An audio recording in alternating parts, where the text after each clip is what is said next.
한국이 세계 철도 역사를 완전히 뒤바꿔 놓았습니다. 프랑스가 자부심을 가졌던 TGV 기술.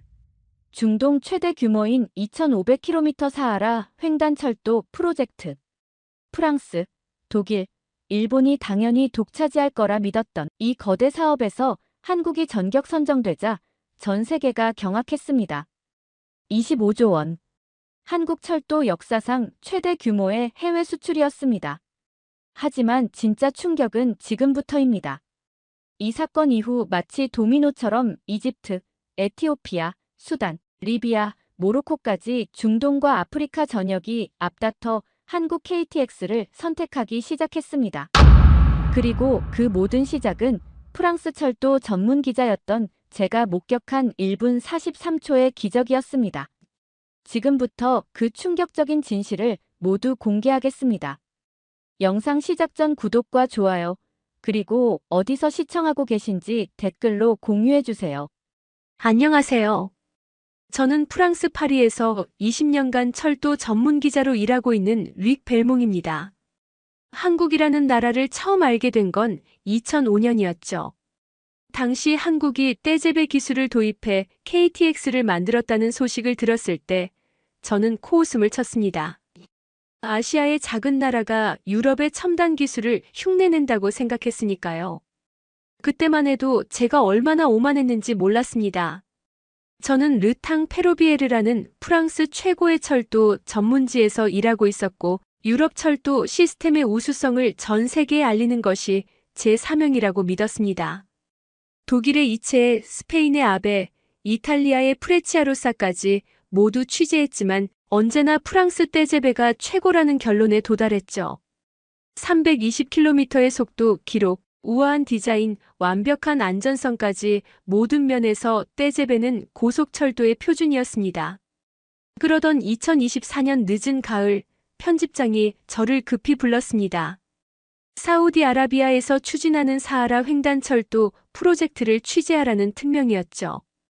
총 연장 2,500km에 달하는 이 거대한 프로젝트는 중동 역사상 최대 규모의 인프라 사업이었습니다. 프랑스, 독일, 일본, 그리고 한국까지 네 나라가 경쟁에 참여한다는 소식이었습니다. 솔직히 말하면 한국이 참여한다는 소식에 실소가 나왔습니다. 프랑스와 독일, 일본이라면 모를까 한국이 무슨 자격으로 이런 거대 프로젝트에 도전한다는 건지 이해가 안 됐죠. 떼제베 기술을 빌려 쓰는 나라가 원조 국가들과 경쟁한다니 마치 학생이 스승에게 도전하는 것 같았습니다. 출발 전날 밤 저는 이미 기사의 결론을 머릿속에 그려놓고 있었습니다. 프랑스의 압도적인 승리, 유럽 기술의 우수성, 그리고 아시아 국가들의 한계에 대한 분석까지 말이죠.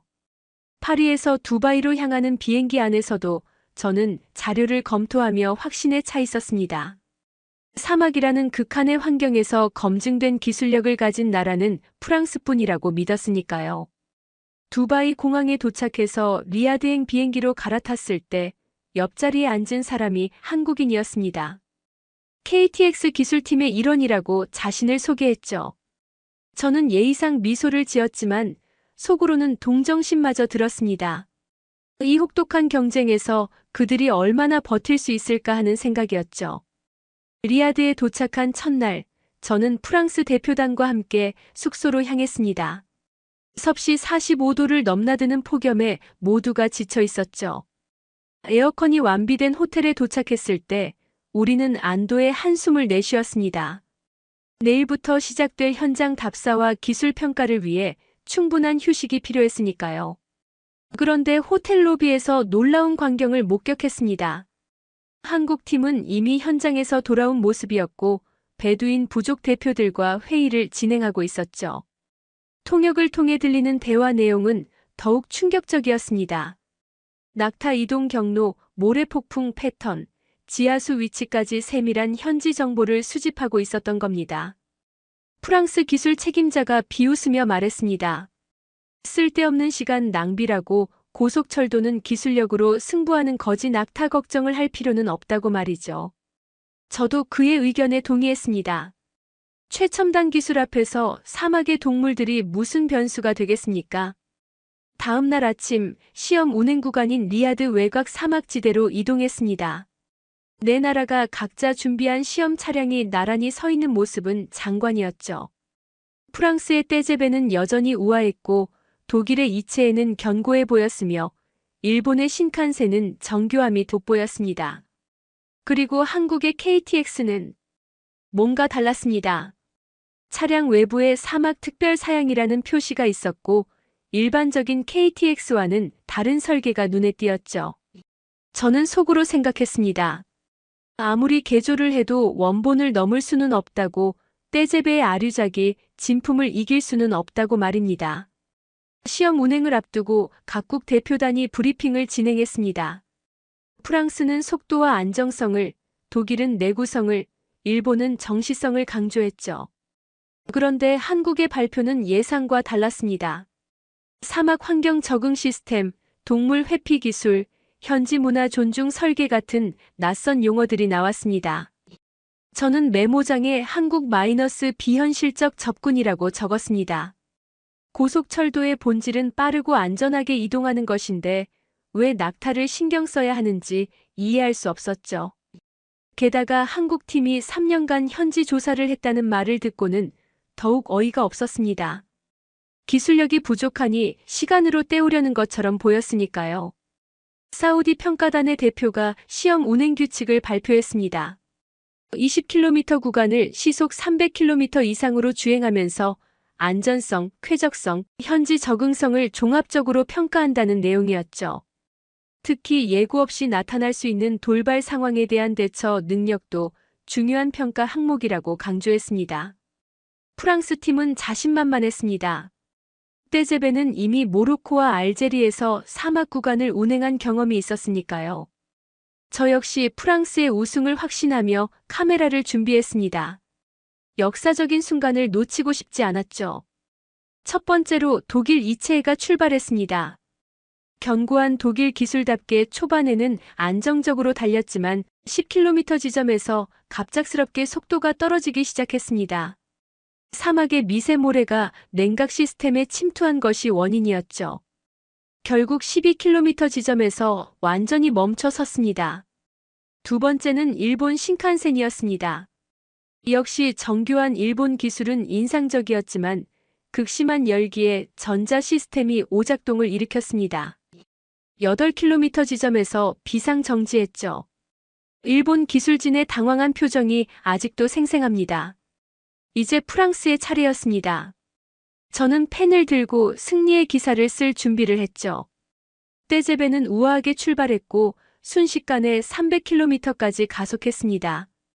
5km, 10km를 무난하게 통과했죠.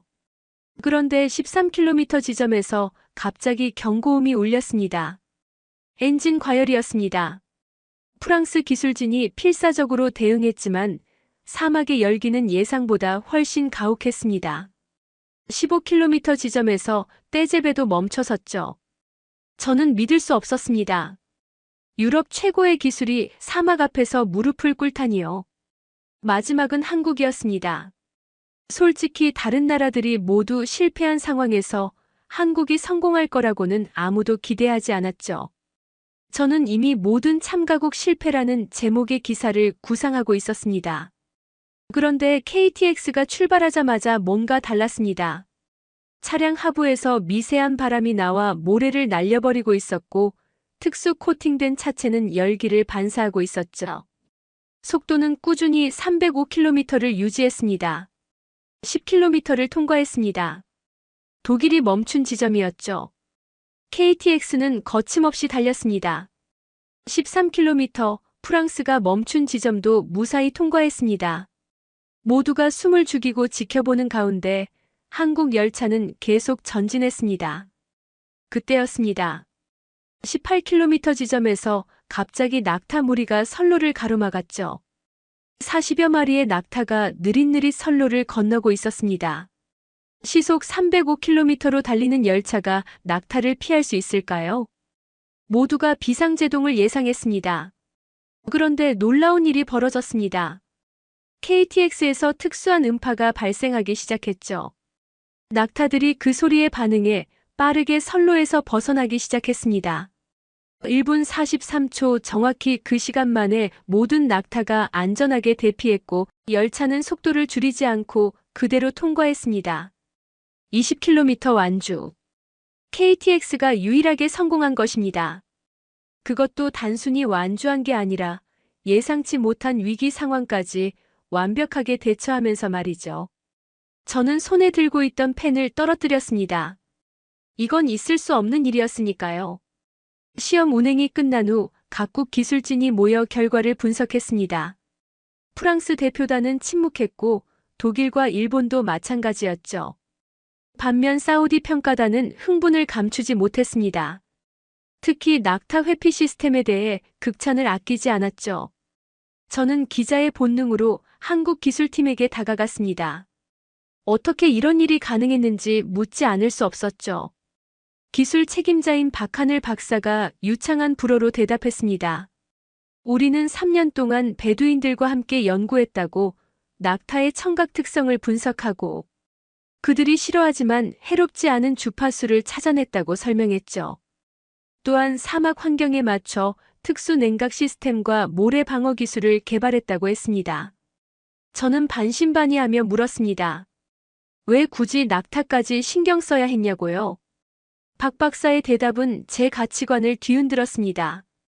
기술은 환경을 지배하는 게 아니라 조화를 이루는 것이라고, 사막은 정복의 대상이 아니라 함께 살아가야 할 동반자라고 말했죠.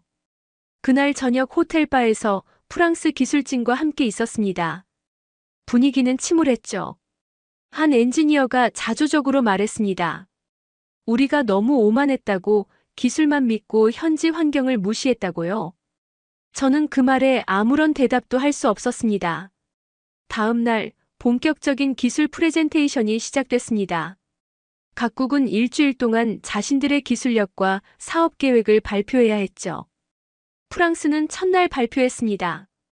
여전히 떼제베의 우수성을 강조했지만 전날의 실패로 인해 설득력이 떨어졌습니다.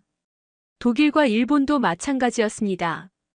그들의 기술은 분명 뛰어났지만 사막이라는 특수한 환경에 대한 대비가 부족했죠. 반면 한국의 발표는 달랐습니다. 단순히 기술 사양을 나열하는 게 아니라 현지 문화와 환경에 대한 깊은 이해를 바탕으로 한 종합적인 솔루션을 제시했습니다. 특히 인상적이었던 건 현지 인력 양성 프로그램이었습니다. 한국은 단순히 열차를 팔고 끝내는 게 아니라 사우디 청년들을 교육시켜 그들 스스로 운영할 수 있도록 하겠다고 제안했죠. 기술 이전뿐만 아니라 진정한 자립을 돕겠다는 철학이었습니다. 발표 도중 사우디 왕세자가 깜짝 방문했습니다. 각국의 열차를 직접 시승하고 싶다고 했죠. 프랑스 팀은 당황했습니다. 전날 시험 운행에서 손상된 부분을 완전히 복구하지 못한 상태였으니까요. 왕세자는 먼저 KTX에 탑승했습니다. 저도 기자 자격으로 동승할 수 있었죠. 열차가 출발하자마자 느낄 수 있었습니다. 이건 단순한 이동수단이 아니라는 것을요. 실내는 쾌적했고 소음은 거의 없었으며 무엇보다 사막의 열기가 전혀 느껴지지 않았습니다. 주행 중에 왕세자가 커피를 주문했습니다. 시속 300km로 달리는 상황에서 말이죠. 승무원이 커피를 따르는 동안 컵에서는 단 한 방울도 흘러넘치지 않았습니다. 왕세자는 감탄했습니다. 이런 안정성이 어떻게 가능하냐고 물었죠. 박 박사가 설명했습니다.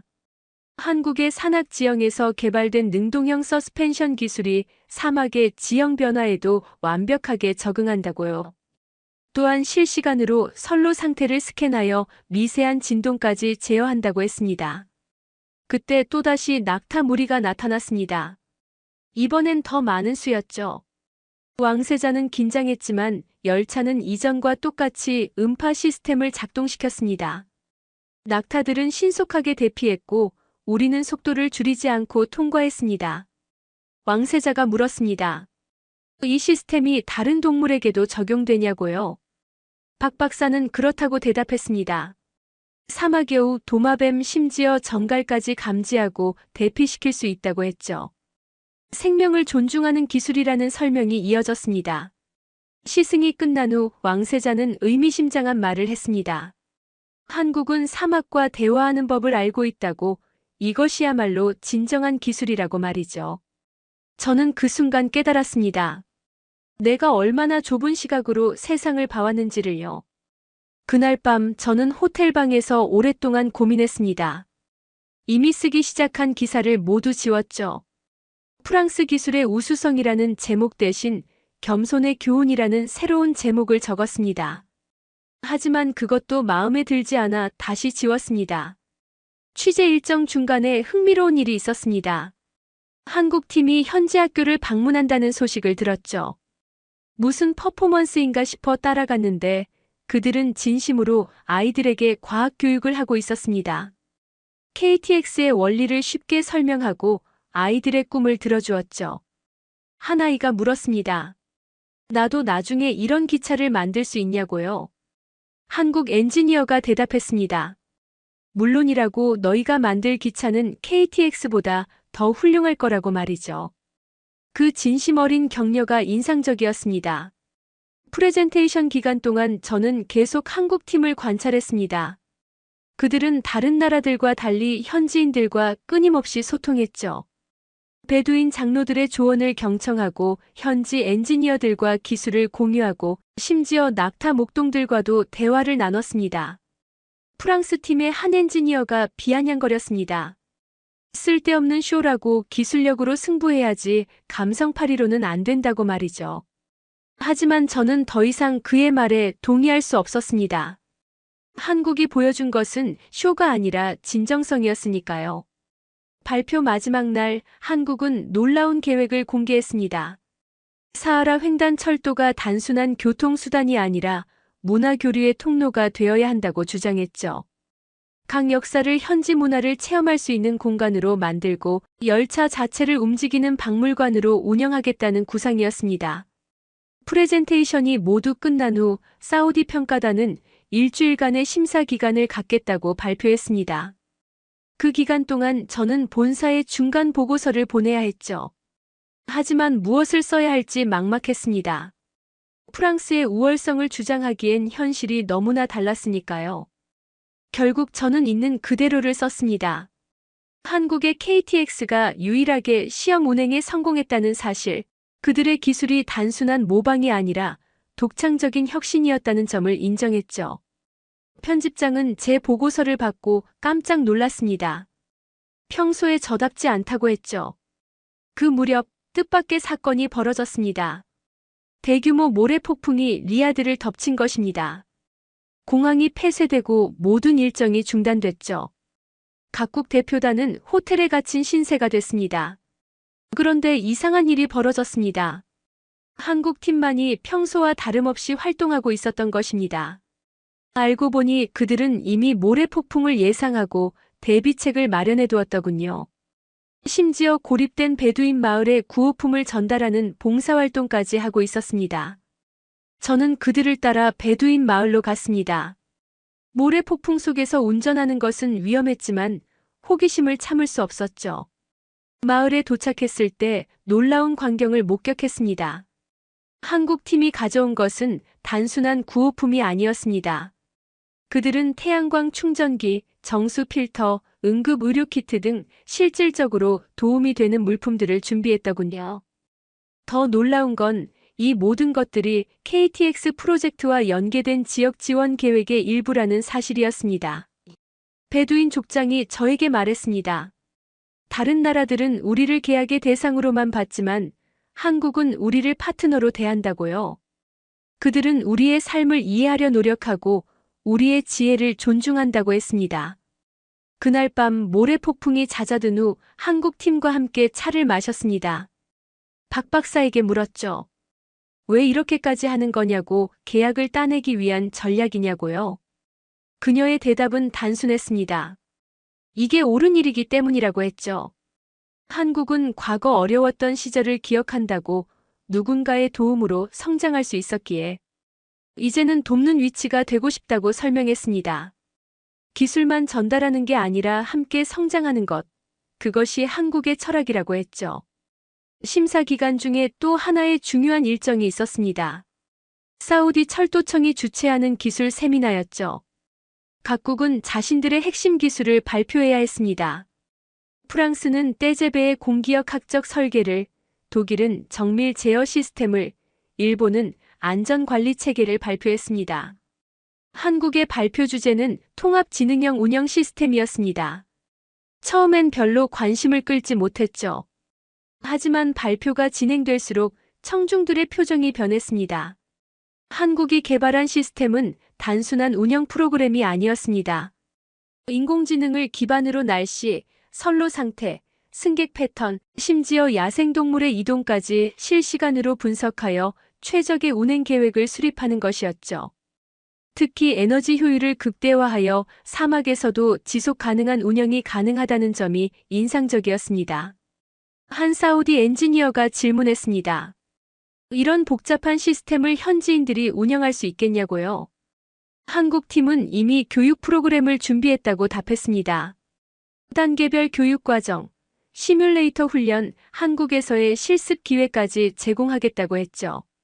세미나가 끝난 후 프랑스 기술 책임자가 저에게 다가왔습니다. 인정하기 싫지만 한국이 우리보다 앞서 있는 것 같다고, 기술뿐만 아니라 사고방식 자체가 다르다고 털어놨죠. 저는 그의 말에 깊이 공감했습니다. 심사 발표를 이틀 앞둔 날, 저는 특별한 경험을 했습니다. 한국 팀의 초청으로 그들이 개발한 시뮬레이터를 체험해 볼 수 있었죠. 가상현실 기술을 활용한 이 시뮬레이터는 실제 사막 환경을 완벽하게 재현했습니다.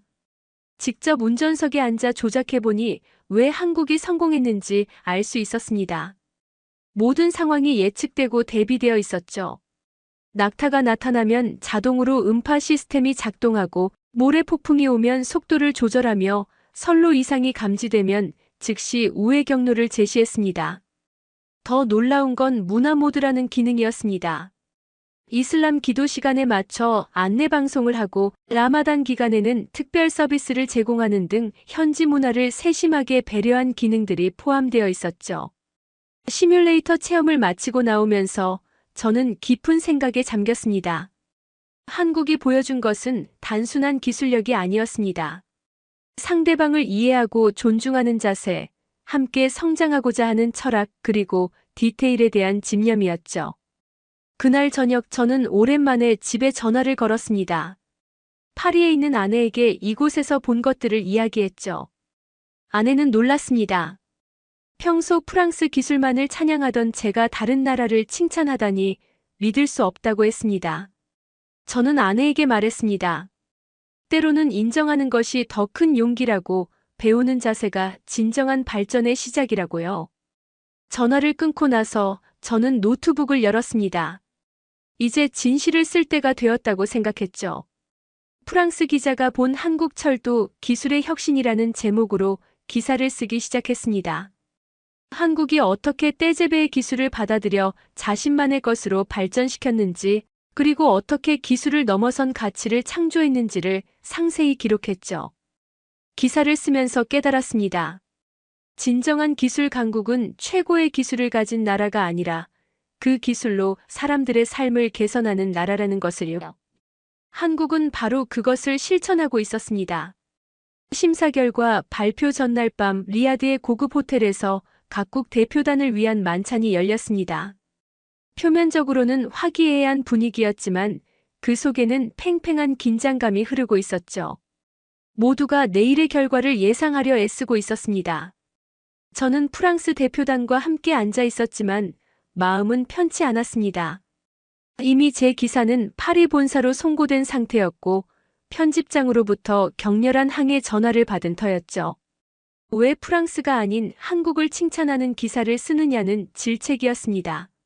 만찬 중에 사우디 교통부 장관이 짧은 연설을 했습니다.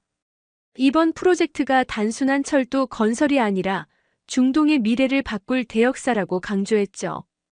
그리고 의미심장한 말을 덧붙였습니다. 기술보다 중요한 것은 철학이라고, 사막을 이해하는 자만이 사막을 건널 수 있다고 말입니다. 만찬이 끝난 후 저는 호텔 테라스로 나갔습니다. 멀리 보이는 사막의 야경이 아름다웠죠. 그곳에서 뜻밖의 사람을 만났습니다. 박하늘 박사였습니다. 그녀도 내일 발표를 앞두고 잠이 오지 않는 모양이었죠. 우리는 자연스럽게 대화를 나눴습니다. 저는 솔직하게 고백했죠. 처음엔 한국을 무시했다고 하지만 이제는 생각이 완전히 바뀌었다고 말입니다. 박 박사는 미소를 지으며 말했습니다. 우리도 처음엔 프랑스 기술이 넘을 수 없는 벽이라고 생각했다고요. 하지만 한국은 포기하지 않았다고 했습니다.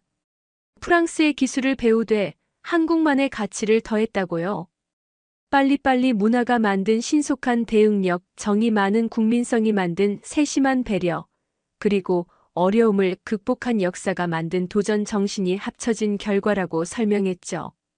박 박사가 물었습니다. 프랑스는 왜 현지화에 실패했다고 생각하느냐고요? 저는 잠시 고민하다 대답했습니다.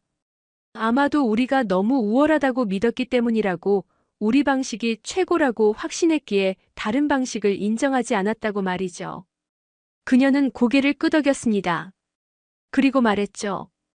기술은 결국 사람을 위한 것이라고, 사람을 이해하지 못하는 기술은 실패할 수밖에 없다고요. 그 말이 제 가슴에 깊이 새겨졌습니다. 드디어 운명의 날이 밝았습니다.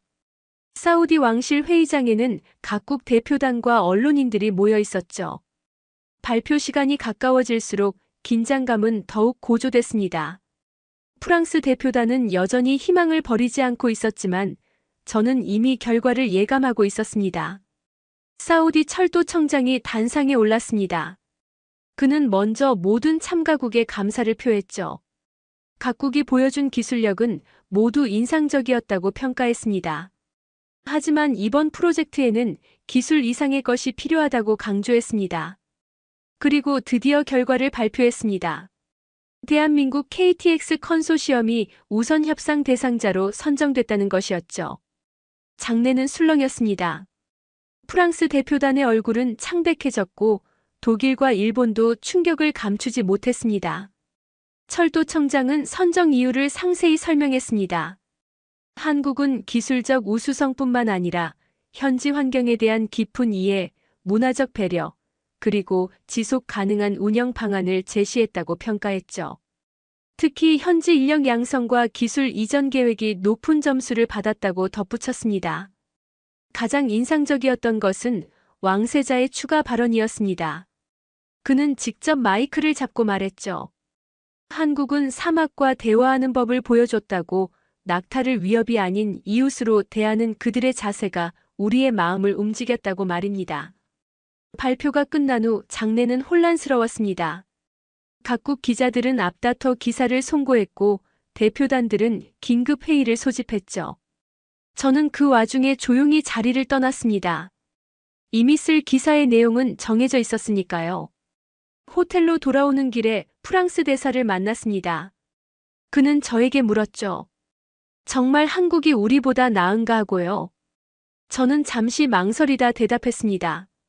적어도 이 프로젝트에서는 그렇다고, 우리가 배워야 할 점이 많다고 말이죠. 대사는 씁쓸하게 웃었습니다. 그리고 말했죠. 당신이 쓴 기사를 읽었다고 처음엔 화가 났지만 결국은 맞는 말이라는 걸 인정할 수밖에 없었다고요. 우리가 너무 오만했다고, 이제는 변해야 할 때라고 덧붙였습니다. 그날 오후 예상치 못한 제안을 받았습니다. 한국 대표단이 저를 초대한 것이었죠. 그들은 제 기사를 읽었다며 공정하고 객관적인 시각에 감사한다고 했습니다. 그리고 놀라운 제안을 했습니다. 한불철도협력위원회를 만들 계획인데 거기에 자문위원으로 참여해달라는 것이었습니다. 프랑스와 한국의 기술을 융합하여 더 나은 미래를 만들고 싶다고, 그 과정에서 제 경험과 식견이 큰 도움이 될 거라고 설득했죠. 저는 깊은 고민에 빠졌습니다. 20년간 몸담았던 언론사를 떠나는 것은 쉬운 결정이 아니었으니까요. 하지만 동시에 새로운 도전에 대한 설렘도 느꼈습니다. 단순히 관찰하고 비평하는 것이 아니라 직접 참여하여 변화를 만들 수 있다는 생각에 가슴이 뛰었죠. 그날 밤 저는 파리에 있는 아내와 긴 통화를 했습니다. 제 고민을 털어놓았죠. 아내는 의외로 쉽게 대답했습니다. 당신이 진정으로 하고 싶은 일을 하라고 이미 당신의 목소리에서 답을 들었다고 말이죠. 결국 저는 한국의 제안을 받아들였습니다. 20년간의 기자 생활을 마감하고 새로운 도전을 시작하기로 한 것이죠. 파리 본사에 사직서를 제출했을 때 편집장은 끝까지 만류했습니다. 하지만 제 결심은 확고했습니다. 한불철도협력위원회의 첫 회의는 서울에서 열렸습니다. 생애 처음으로 한국 땅을 밟았을 때 묘한 감정이 들었죠. 인천공항에서 서울까지 가는 길에 탄 것이 바로 공항철도였는데 그 안정감과 신속함에 다시 한번 놀랐습니다. 서울역에 도착했을 때 한국 측 관계자들이 마중을 나와 있었습니다. 그들의 환대는 진심이 느껴졌죠. 특히 박하늘 박사가 직접 나와준 것이 고마웠습니다. 그녀는 제가 내린 결정이 얼마나 큰 용기가 필요했을지 안다며 실망시키지 않겠다고 약속했습니다.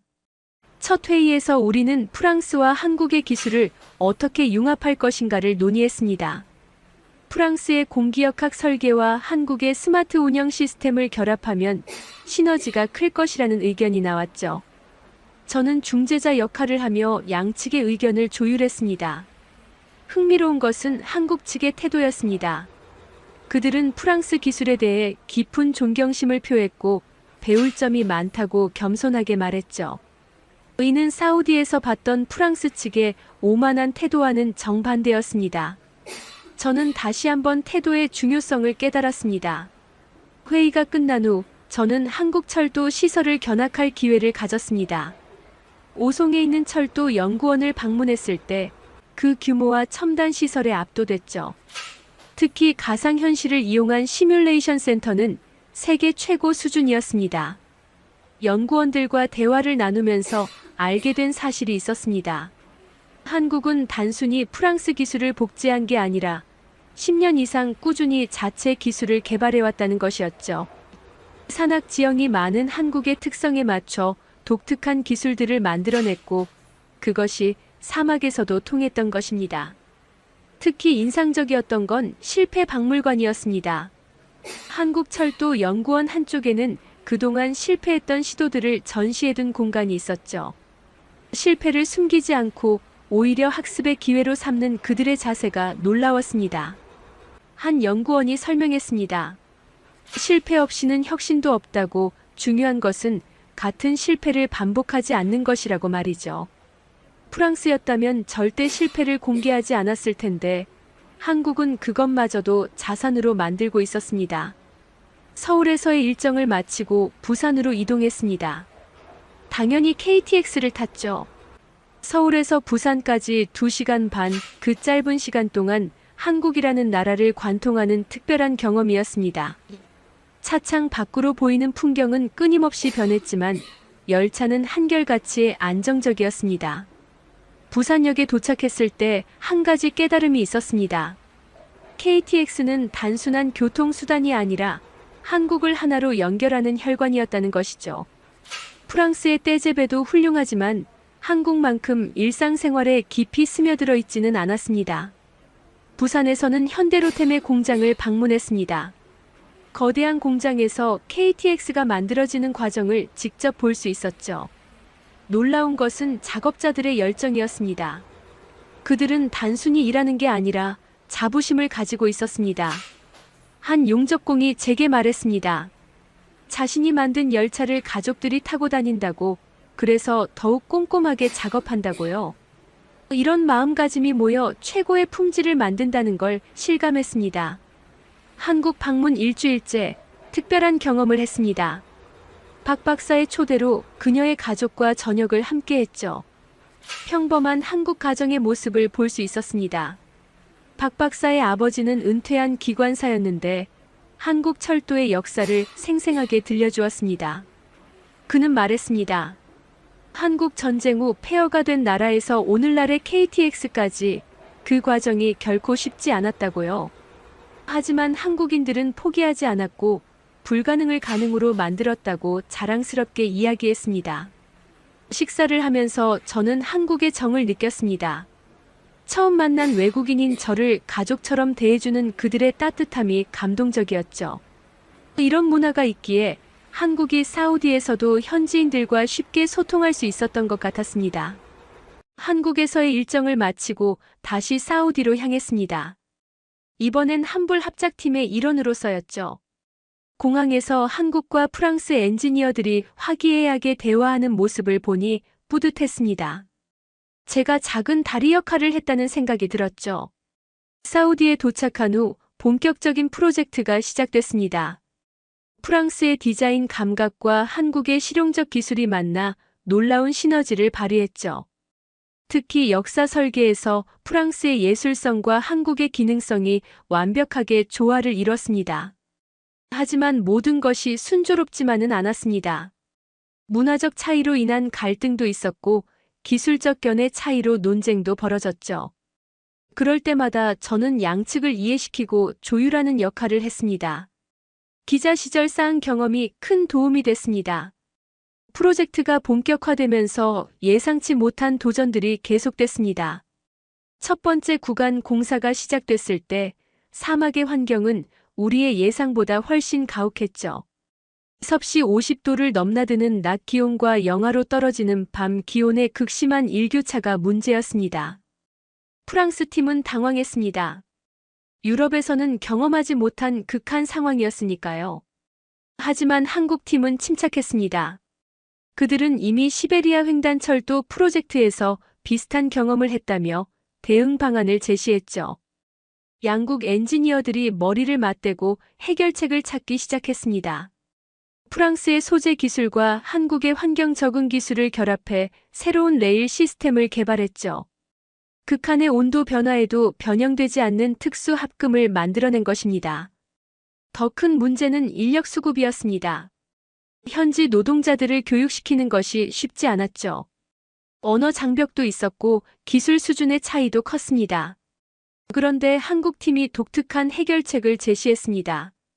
그들은 그림과 영상을 활용한 교육 자료를 만들었습니다. 복잡한 기술 용어 대신 시각적으로 이해하기 쉬운 매뉴얼을 개발한 것이죠. 또한 현지 언어로 된 앱을 만들어 실시간으로 질문하고 답할 수 있게 했습니다. 프랑스 팀도 감탄했습니다. 이런 창의적인 접근은 그들도 생각하지 못했던 것이었죠. 점차 양국 팀 사이의 벽이 허물어지기 시작했습니다. 서로의 강점을 인정하고 약점을 보완하면서 진정한 협력이 이루어졌습니다. 공사 시작 석 달째, 첫 번째 시험 구간이 완성됐습니다. 10km의 짧은 구간이었지만 우리에게는 큰 의미가 있었죠. 한불 합작의 첫 결실이었으니까요. 시험 운행을 앞두고 모두가 긴장했습니다. 시험 열차가 출발했을 때 저는 가슴이 뛰었습니다. 프랑스의 우아함과 한국의 실용성이 결합된 이 열차가 사막을 가로지르는 모습은 감동적이었죠. 무사히 시험 운행을 마쳤을 때 양국 엔지니어들이 서로를 껴안았습니다. 그날 밤 축하 파티가 열렸습니다. 프랑스 와인과 한국 소주가 함께 놓인 테이블에서 우리는 진정한 동료가 됐습니다. 한 프랑스 엔지니어가 제게 말했죠. 이제야 당신이 왜 한국을 선택했는지 알겠다고요. 프로젝트가 진행되면서 놀라운 일들이 계속 일어났습니다. 한국 팀이 제안한 현지인 기술 교육 프로그램이 큰 성과를 거뒀고 많은 사우디 청년들이 철도 전문가로 성장했습니다. 그들은 이제 단순 노동자가 아닌 기술자가 됐죠. 더욱 인상적인 것은 여성 기술자 양성 프로그램이었습니다. 보수적인 사우디 사회에서 쉽지 않은 도전이었지만 한국 팀은 포기하지 않았죠. 여성 전용 교육시설을 만들고 한국의 여성 엔지니어들이 직접 교육을 담당했습니다. 박하늘 박사가 이 프로그램을 주도했습니다. 그녀는 기술에는 성별이 없다며 능력 있는 사람이라면 누구나 기회를 가져야 한다고 주장했죠. 처음엔 반발도 있었지만 점차 인식이 바뀌기 시작했습니다. 1년이 지났을 때 첫 번째 여성 기관사가 탄생했습니다. 25살의 파티마라는 청년이었죠. 그녀가 KTX를 운전하는 모습을 본 사우디 언론은 역사적 순간이라고 대서특필했습니다. 프로젝트는 순조롭게 진행됐고 첫 번째 정식 구간인 리야드 마이너스 담맘 노선이 개통을 앞두게 됐습니다. 500km가 넘는 이 구간은 사우디 동서를 연결하는 대동맥이 될 예정이었죠. 개통을 한 달 앞둔 시점에서 뜻밖의 위기가 찾아왔습니다. 대규모 모래 폭풍이 예보된 것이었죠. 기상청은 50년 만에 최악의 폭풍이 될 거라고 경고했습니다. 일부에서는 개통을 연기해야 한다는 의견도 나왔습니다. 하지만 한불 합작팀은 다른 생각이었습니다. 오히려 이 폭풍이 우리 시스템을 검증할 최고의 기회라고 봤죠. 프랑스 팀의 방풍 설계와 한국 팀의 자동 대응 시스템이 진가를 발휘할 때였습니다. 폭풍이 시작됐을 때 우리는 통제실에 모여 있었습니다. 시속 150km의 모래바람이 철로를 덮쳤지만 시스템은 정상적으로 작동했습니다. 자동으로 방풍벽이 올라가고 공기 정화 시스템이 가동됐죠. 더 놀라운 것은 예측 시스템이었습니다. 인공지능이 바람의 패턴을 분석해 30분 후의 상황을 정확히 예측했고 그에 따라 열차 운행 계획을 실시간으로 조정했습니다. 프랑스 팀도 감탄을 금치 못했죠. 사흘 동안 계속된 폭풍이 지나간 후 피해 상황을 점검했습니다. 놀랍게도 거의 피해가 없었습니다. 선로 위의 모래는 자동 청소 시스템이 제거했고 모든 장비는 정상 작동했죠. 우리의 시스템이 최악의 시험을 통과한 것입니다. 사우디 정부는 크게 만족했습니다. 왕세자는 직접 현장을 방문해 치하했죠. 그는 말했습니다. 한국과 프랑스가 만든 이 철도는 단순한 교통수단이 아니라 사막을 정복한 인류의 승리라고요. 드디어 역사적인 개통식 날이 밝았습니다. 2025년 3월 15일 리야드 중앙역은 축제 분위기로 가득했죠. 사우디 국왕을 비롯해 프랑스 대통령, 한국 국무총리까지 참석한 성대한 행사였습니다. 개통식장에서 저는 감격스러운 마음을 감출 수 없었습니다. 불과 1년 반 전만 해도 한국을 무시했던 제가 이제는 한불 협력의 상징적 인물로 서 있다니 믿기지 않았죠. 인생이란 정말 예측할 수 없는 것 같습니다. 축사에서 사우디 국왕은 이 프로젝트가 단순한 철도 건설이 아니라고 강조했습니다. 동서양의 기술과 철학이 만나 이뤄낸 문명의 진보라고 평가했죠. 특히 현지인 고용과 기술 이전에 대해 깊은 감사를 표했습니다. 프랑스 대통령도 의미 있는 연설을 했습니다. 그는 프랑스가 가진 오랜 기술 전통과 한국의 혁신적 사고가 만나 놀라운 결과를 만들었다고 치하했죠. 그리고 앞으로도 이런 협력이 계속되기를 희망한다고 덧붙였습니다. 한국 국무총리의 연설은 특히 인상적이었습니다. 그는 기술은 나누면 나눌수록 커진다며 한국이 받았던 도움을 이제는 돌려줄 차례라고 말했죠. 겸손하면서도 자신감 있는 그 모습이 한국의 현재를 보여주는 것 같았습니다. 개통식의 하이라이트는 첫 번째 정식 운행이었습니다. 금빛으로 도색된 특별 열차에는 3국의 정상들과 주요 인사들이 탑승했죠. 저도 한불철도협력위원회 자문위원 자격으로 탑승할 수 있었습니다. 열차가 출발하자 객실 안은 탄성으로 가득했습니다. 시속 350km로 사막을 가로지르는데도 전혀 흔들림이 없었죠. 창밖으로는 끝없는 사막이 펼쳐졌지만 실내는 쾌적하고 안락했습니다. 운행 중에 특별한 이벤트가 준비되어 있었습니다. 바로 낙타 회피 시스템의 시연이었죠. 미리 준비된 구간에서 낙타들이 선로 근처에 나타났고 열차는 자동으로 음파를 발생시켜 안전하게 통과했습니다. 사우디 국왕은 크게 감탄하며 말했습니다. 이것이야말로 진정한 기술이라고 자연과 조화를 이루는 지혜로운 해결책이라고 칭찬했죠. 프랑스 대통령도 고개를 끄덕이며 동의했습니다. 단마역에 도착했을 때 수만 명의 시민들이 환영 인파로 나와 있었습니다. 그들에게 이 철도는 단순한 교통수단이 아니었죠. 새로운 시대의 시작이자 희망의 상징이었습니다. 특히 젊은이들의 열광적인 반응이 인상적이었습니다. 개통식이 끝난 후 비공식 만찬이 열렸습니다. 그 자리에서 프랑스 교통부 장관이 제게 다가왔죠. 그는 솔직하게 고백했습니다. 처음엔 제가 배신자라고 생각했다고 하지만 이제는 제가 옳았다는 걸 인정한다고 말이죠. 한국 관계자들과의 대화도 의미 있었습니다. 그들은 프랑스의 기술과 전통에서 많은 것을 배웠다며 감사를 표했죠. 서로를 인정하고 존중하는 이런 분위기가 프로젝트 성공의 진짜 비결이었다고 생각합니다.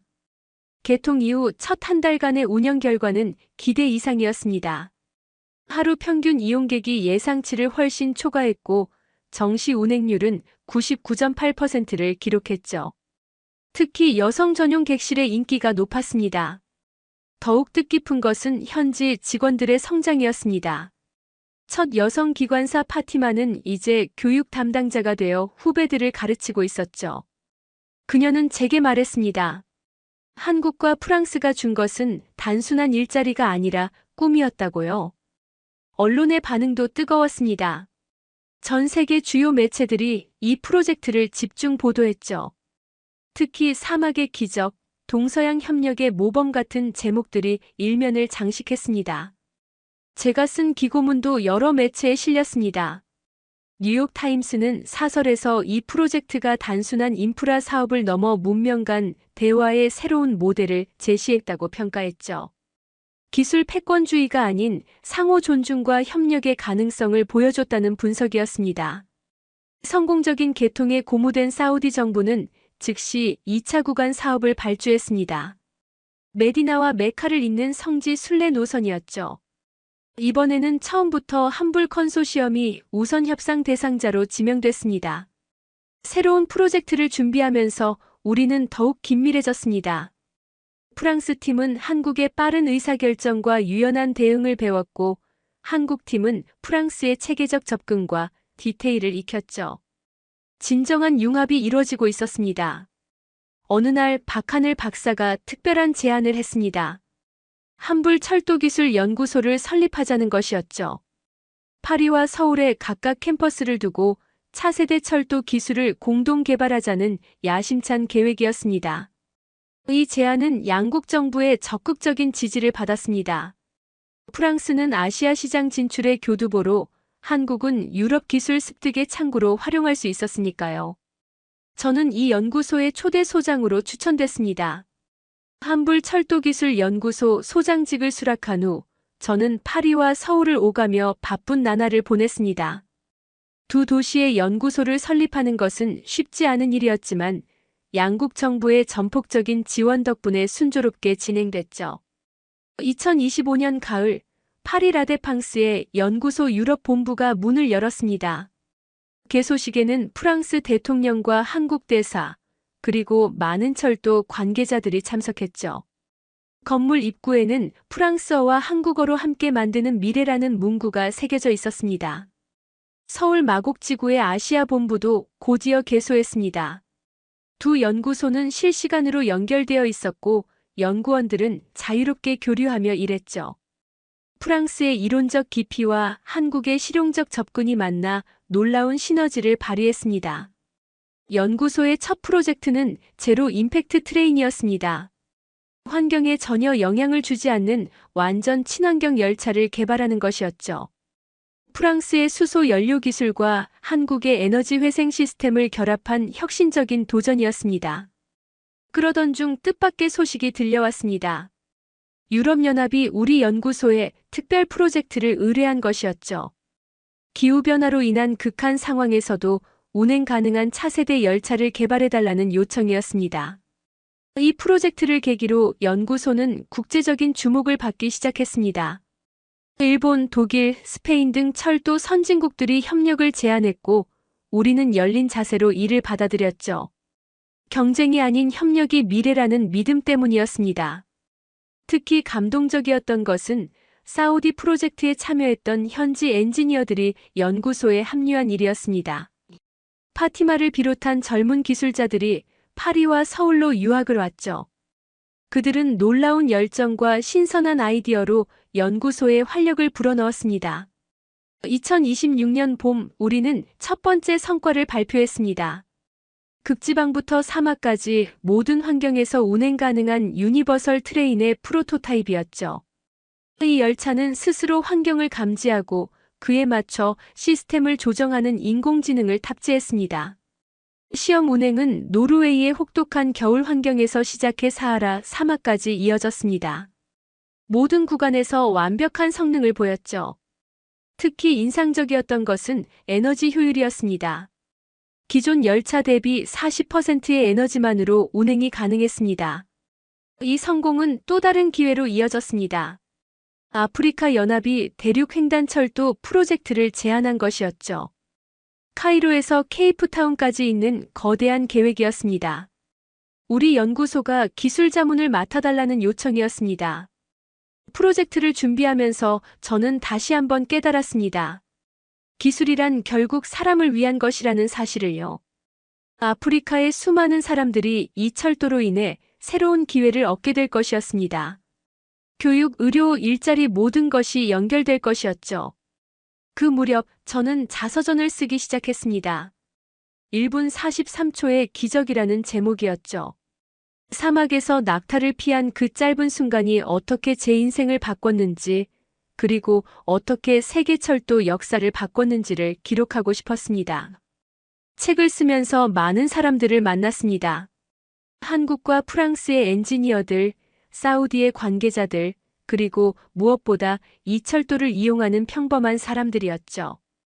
그들의 이야기를 들으며 우리가 만든 것이 단순한 철도가 아님을 다시 한번 확인했습니다. 한 베두인 노인이 제게 했던 말이 기억납니다.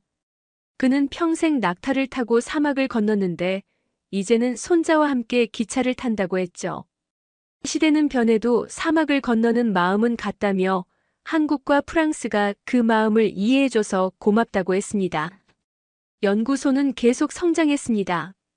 이제는 15개국에서 온 300여 명의 연구원이 일하는 국제기관이 됐죠. 매년 수십 개의 특허를 출원하고 전 세계 철도 프로젝트의 기술을 제공했습니다. 가장 자랑스러운 것은 철도 미래 인재 프로그램이었습니다. 개발도상국의 젊은이들을 선발해 교육하는 이 프로그램은 매년 100명의 인재를 배출했죠. 그들은 자국으로 돌아가 철도 발전에 기여했습니다. 2027년 저는 65세의 나이로 연구소장직에서 은퇴했습니다. 은퇴식에서 박하늘 박사가 제 뒤를 이어 소장이 됐죠. 그녀는 이제 국제적으로 인정받는 철도 전문가가 되어 있었습니다. 은퇴 연설에서 저는 말했습니다. 진정한 기술의 힘은 속도나 효율이 아니라 사람들을 연결하는 데 있다고, 그리고 진정한 협력의 의미는 서로의 다름을 인정하고 존중하는 데서 시작된다고 말이죠. 돌이켜보면 참 놀라운 여정이었습니다. 오만한 프랑스 기자였던 제가 한국의 겸손과 지혜를 배웠고 그것이 더 큰 가능성으로 이어졌으니까요. 1분 43초 그 짧은 순간이 제게는 영원한 가르침이 되었습니다. 지금도 저는 가끔 사막을 달리는 기차를 탑니다. 차창 밖으로 낙타들이 평화롭게 풀을 뜯는 모습을 보면 그날의 기억이 생생하게 떠오르죠. 기술과 자연, 전통과 혁신, 동양과 서양이 조화를 이루는 그 아름다운 순간 말입니다. 제 이야기가 누군가에게 작은 영감이 되기를 바랍니다. 편견을 버리고 열린 마음으로 세상을 보면 놀라운 가능성이 펼쳐진다는 것을 기억해 주세요. 그리고 무엇보다 겸손한 자세로 배우려는 마음이 가장 큰 지혜임을 잊지 마시기 바랍니다.